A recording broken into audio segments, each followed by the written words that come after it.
सात संगत जी, प्यार से कहना जी, धन निरंकार जी। सात संगत जी, स्वयं वृक्ष कभी फल नहीं खाता, फल खाता है कुल संसार। संसार जी कहते हैं, नदी न अपने जल को पीती, वह करती पर उपकार। सात संगत जी, कभी घबराना नहीं किसी के परोपकार करने से, क्योंकि प्रकृति का ये नियम है। ये परोपकार करना, अगर किसी के अंदर परोपकार करने की लालसा है ना, या उसके द्वारा कहीं होता है किसी की भलाई, तो समझ लो परमात्मा ने कुछ गुण दिया है परोपकार करने का। अगर किसी वृक्ष में फल नहीं लगता तो उस वृक्ष का फल कैसे कोई खाता। अगर कहीं पानी ही नहीं होता तो उसे तालाब कैसे कहा जाता, उसे गड्ढा बोला जाता, उसे नदी कैसे कहा जाता। कुआं में पानी नहीं होता तो इसकी महत्व कैसे होती। तो सात संगत जी, अगर किसी के द्वारा कहीं किसी का हित होता है, शब्दों से या तन से, मन से, धन से, तो ये प्राकृतिक गुण है, ये परमात्मा ने दिया है, ये परमात्मा का आशीर्वाद है, कृपा है, जो ये गुण मिला है। महापुरुष उदाहरण देते हैं इसीलिए कि स्वयं वृक्ष कभी फल नहीं खाता, खाता कुल संसार है। जिस इंसान के अंदर गुण होता है, इस गुणों से बहुत सारे लोगों का फायदा होता है। तो सत्संग जी, अगर किसी प्रकार का छोटा मोटा गुण किसी के अंदर आ जाए तो इसका अहंकार नहीं करना, क्योंकि ये प्राकृतिक नियम है। इसे परमात्मा का धरोहर समझें कि ये शरीर जो है ना, ये शरीर में जो सांसें है ये भी है परमात्मा का दिया हुआ। और ये सांस के रहते हुए कुछ गुण ऐसा है जो हम कर पाते हैं। तो सत्संगत जी कहते हैं कि लाखों प्रेमी कष्ट उठाते, मन का मीत रिझाने को, कहे अवतार संत हैं आते, जग में राह दिखाने को। ये संत परोपकार करके सभी मानव जातियों को जगाते हैं, बताते हैं कि परोपकार करो। एक वृक्ष कर सकता है, एक नदी कर सकती है, कुआं कर सकता है, तो मानव क्यों नहीं करता। ये इसी के लिए आया है इस संसार में। हाँ, भटक गया है राह को, इसे समझाने वाले अगर कोई मिल जाए तो समझ लेगा, क्योंकि इसके अंदर सोचने समझने की शक्ति है। सत्संग जी, हर युग में संत महापुरुष ये आवाज़ दिए कि सत्य को जानो। और सत्संग जी, संसार जी तो कहते हैं, प्रभु की जिसको समझ नहीं है वह जानो तन माटी है। धिक्कार है उस जीवन पर, व्यर्थ में आयु काटी है। इस उम्र को व्यर्थ में ही गंवा रहे हैं, जिस लिए इस संसार में मिला है। सत्संग जी, आज महापुरुष बता रहे थे उदाहरण में कि बच्चे को गर्भ में जो है, जब से चेतना होती है 3 महीने बाद उसको कष्ट शुरू होने लगता है, और आते आते लास्ट में, अंतिम में, यानी कि 8वें महीने के बाद 9वें महीने में उसको बहुत कष्ट होता है। उसे बहुत पीड़ा होती है, क्योंकि जितनी अग्नि धधकती है भट्ठी की तरह गर्भ में, उस अग्नि से उसे जलन होता है, तड़पता है। जिसको कहते हैं ना कि कहीं आग की नदी होगी, नरक की नदी होगी, कहीं आग का गोला होगा, वहाँ जीव तड़पेगा। यही तो है, गर्भ में वो आग का गोला मिलता है, बहुत जलन होता है। पीप, मवाज, नरक, गंदगी, ये सब तो यही तो नदी है। तो इसमें वो जो है बालक के रूप में मनुष्य तड़पता है और कहता है प्रभु बचाओ बचाओ, प्रभु बचाओ, मुझे बचाओ। और जब बाहर निकलता है तो परमात्मा को भूल जाता है, परमात्मा को भूल जाता है। अंत समय में वो सारे उसके कर्मों का दृश्य, आंखें खुली होती हैं, आंखों के सामने सब दिखाई देता है। तो कहता है प्रभु एक बार अवसर दे दो। तो सत्संग जी सारे अवसर तो खत्म हो गया। कहते हैं कि अब अवसर नहीं मिलेगा, अब जितना था वो सब खत्म हो गया। सारे चित्र जब सामने खड़े करते हैं कि देखो तुमने क्या किया, तुमने तो कहा था कि हम बाहर आकर के प्रभु का याद करेंगे, सेवा करेंगे, सबका परोपकार करेंगे, क्योंकि मानव जीवन इसीलिए मिला था कि हम इन सारे कष्टों से मुक्ति प्राप्त कर लेंगे, मोक्ष प्राप्त कर लेंगे। ये आवागमन का जो चक्कर है ना, इससे मुक्ति मिल जाएगी। जन्म और मृत्यु का जो कष्ट है ना, इससे मुक्ति मिल जाएगी। पर हमने तो भूल गया। प्रभु एक अवसर दे दो। पर सत्संग जी, अगर शाम को सूरज से कहा जाए कि 1 घंटे और रुक जाओ ना, तो किसी के प्रार्थना करने से नहीं रुकेगा, क्योंकि शाम हो गया तो सूरज को तो ढलना ही है। अगर कोई सुबह कहे ना कि आप 1 घंटे छुप जाओ, तो उसको अपने समय से वो निकल जाएगा। तो जो सत्संग जी, ये जो सांसों का आना जाना लगा है, ये जिसने इन सांसों की पूंजी को दी है ना, एक क्षण, 1 सेकेंड भी नहीं रुकेगा। जब इसका जो अवसर होगा, यहाँ तक भी नहीं अवसर देगा कि जो मुंह में निवाला डाले हैं ना, उसको चबा तो जाए, उसको निगल तो जाए, नहीं अवसर देगा। हमारा दरवाज़ा खुला है, उसको बंद तो कर ले। घर में कोई नहीं है, किसी को आवाज़ तो दे दो, नहीं, अवसर नहीं देगा, क्योंकि खत्म हो चुका है। आइए सत्संग जी, ये जो मानव जीवन है ना, इससे उत्तम कोई जीवन नहीं है। सद्गुरु कहते हैं जो माया के जाल में जकड़ा पल पल दुख में रहता है, रहता चूर उसी बंदर की तरह। केले निकालने घड़े में जाता है, उसको अकल नहीं कि ये घड़े में केला कहाँ से आ गया, हम इसको क्यों निकाल रहे हैं। बाहर होता तो खा लेता, घड़े में केला छोड़ देता, हाथ निकल जाता, पर नहीं छोड़ रहा है, उसको पकड़ा है।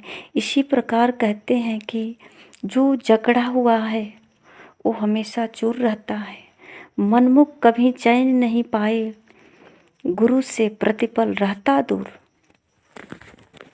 सत्संग जी, एक पड़ोसी हैं, कहते हैं ना कि हमको समझ है, हम भगवान को बैठ कर के राम राम कृष्ण कृष्ण कर सकते हैं। सच है, ये तो सुनते ही हैं, सारे लोग कहते हैं राम कृष्ण भला किसको नहीं कहने आएगा। सुबह उठ करके नहाते धोते कहते हैं श्री कृष्ण गोविंद हरे मुरारी, श्री कृष्ण गोविंद हरे मुरारी, हे नाथ नारायण वसुदेवा।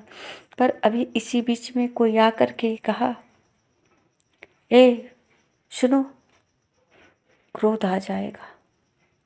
ये कहने से क्रोध ठंडा थोड़ी होगा। ये तो हम अपनी मर्जी से कर रहे हैं, किसी के कहने से तो नहीं कर रहे हैं ना। ये सिर्फ कह रहे हैं, समझ नहीं है। ये सुन करके किसी का कह रहे हैं, तो जो ये कह रहे हैं हे नाथ नारायण, तो उनको पता है, जिन्होंने इस शब्द का उच्चारण किया है, इस मंत्र का उच्चारण किया है, वो अपने गुरु के द्वारा जाना है, और हम बिना जाने ही इसको उच्चारण करते हैं। जो जैसा दवा खाएगा उसी का नाम दोहराएगा ना। तो कोई ज़रूरी तो नहीं कि सबको एक ही दवा सूट करेगी। हो सकता है बीमारी कोई और हो। सत्संग जी, एक बहन जी सत्संग आते थे, तो सत्संग जी सत्संग आने से वो कहती हैं कि हमारा तो दुख दूर हो गया। मेरे पास बच्चे नहीं थे, पर सतगुरु की बहुत बड़ी कृपा हुई। हमने सेवा किया, सुमिरन किया, सत्संग किया, 2-4 साल सत्संग किया, और प्रभु की बहुत बड़ी कृपा हुई।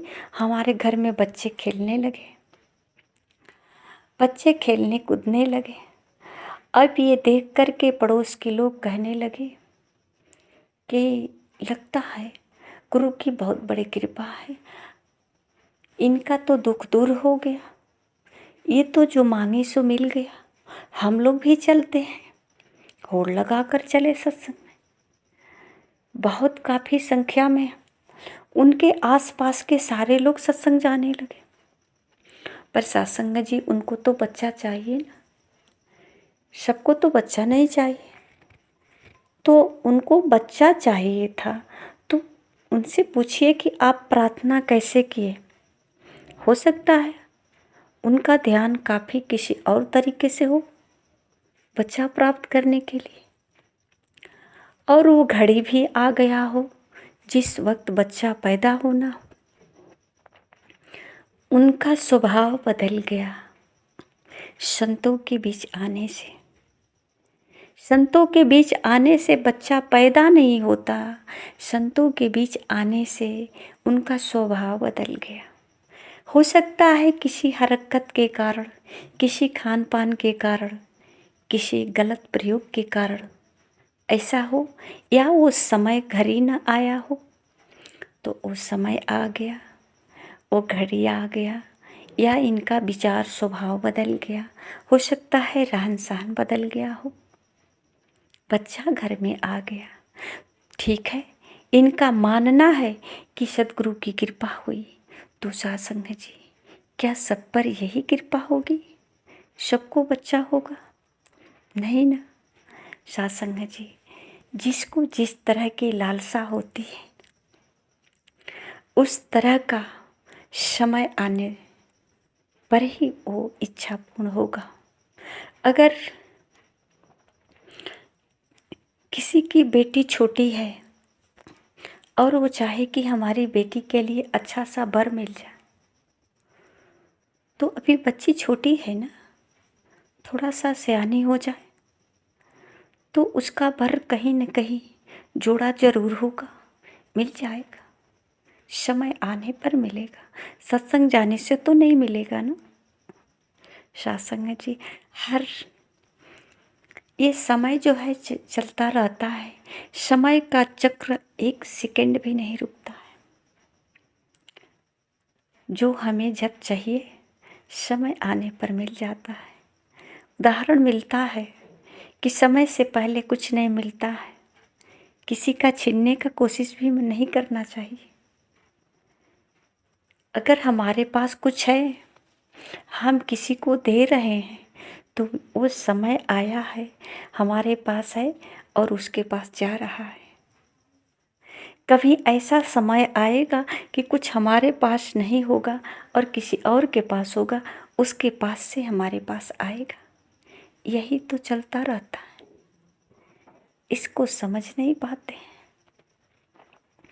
तो सत्संग जी जो इस सांसों के रहते इस मानव जीवन में सत्य को समझ लेते हैं, जान लेते हैं, ये सत्य है कि ये जीवन बहुत सरल हो जाता है, सहज हो जाता है। एक बहन जी बड़े निराश होकर कहती थी, हमने तो बहुत मन्नतें माने पर मेरी मुराद पूरी नहीं हुई, मेरी इच्छा पूरा नहीं हुआ। अब उनके मन की इच्छा जो भी रही होगी। सत्संग जी, इंसान की इच्छा कभी पूरा नहीं होगा, क्योंकि इस संसार में इतने सारे पदार्थ हैं ना कि कभी ये इच्छा को पूर्ण होने ही नहीं देगा। एक प्राप्त होगा, दूसरा सामने खड़ा होगा, तो फिर उसको लेने की इच्छा जाग जाएगी, पूरा कैसे होगी। वो इंतज़ार करने का, मुझे धैर्य रखने का शक्ति नहीं ना, समझ नहीं ना कि इंतज़ार कर लो, ये जब दिख रहा है तो समय आने पर पास आ जाएगा। और पास तभी आएगा जब ये हमारे काम का होगा। हमारे काम का नहीं होगा तो इसको हम लेकर क्या करेंगे। लोहे का हार वही पहनता है जो जेल जाता है। अब उसको कहें कि सामने है। सत्संग जी, हर एक चीज़ हर किसी के लिए नहीं होता।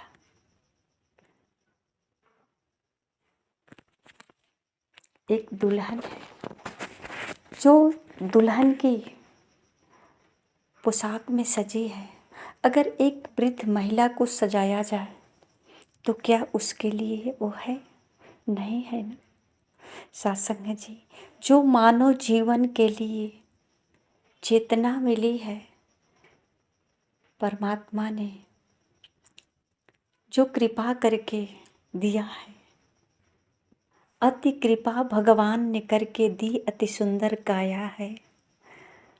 और सत्संग जी, ये काया किस लिए दिया है? क्या जानवर के भांति जीवन जीने के लिए, या फिर इसके लिए कोई और नया तरीका निकाला है? सत्संग जी, ये संत महापुरुष ही मार्गदर्शन करते हैं कि मानव जीवन किस लिए मिला है, इसका उद्देश्य क्या है। और संत से जब जानकारी प्राप्त होती है तो सत्संग जी, अपने मानव लक्ष्य को हम जानते हैं तब पूरा करते हैं। पूरा करते नहीं, जान लेना ही पूरा होता है। कहते हैं कि दिशा बदलो, दशा बदल जाएगी। नज़र बदलो, नज़ारे बदल जाएगी। बस, और ये तब होगा जब हमारे जीवन में